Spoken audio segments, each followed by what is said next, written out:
আজ আপনাদের একটি কার্টুন ছবির মাধ্যমে দেখাব, আশা করি আপনাদের ভালো লাগবে। গল্পটি লিখেছেন আমার বাদশাদি। ধন্যবাদ।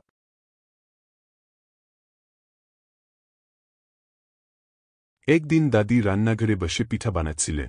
চাঁদনি আর অন্নিমনি এসে বল, দাদি, আমরা তোমার পিঠা বানানো শিখ, আমাদের একটু শেখাও। দাদি বললেন, শিখতে চাও? ঠিক আছে, কিন্তু ভুল করলে এক থাপ্পড় খাবা খেলাম। দুজন মজা করার জন্য রাজি হয়ে গেল।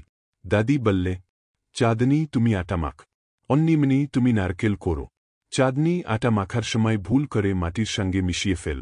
অন্নিমনি নারকেল করতে গিয়ে এত জোরে কুড়ানি চালাল যে পুরো নারকেল বাটি থেকে ছিটকে পড়ে গেল।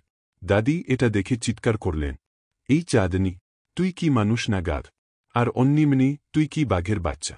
নারকেল কুড়াতে এত খাইরো দিচ্ছ কেন? চাঁদনি আর অন্নিমনি ভাইয়ে বল, দাদি, আমাদের একটা সুযোগ দাও। দাদি বললে, তোমাদের মতো গর্দভ শিখলে আমার মাথার চুলো সাদা হিতে থাক। তারা আবার শুরু কর। এবার চাঁদনি আটা মাখতে গিয়ে নিজের মাথায় ফেলে দিল। অন্নিমনি কুড়ানি চালাতে গিয়ে নিজের হাত কেটে ফেল। দাদি বললে, তোমাদের দুইজনেরে দেখলে আমার মেজাজ এমনই খারাপ হয়, মনে হয় গাধার ডিম হাতে নিয়ে বসছি। এই কথা শুনে দুই বোন আর দাদি সবাই একসঙ্গে হেসে লুটিয়ে পড়। সেই দিন থেকে দাদি মজা করে তাদের ডাকতে লাগলেন, ওই চাঁদনি আর অন্নিমনি আমার দুই গাধা রান্নাবিদ।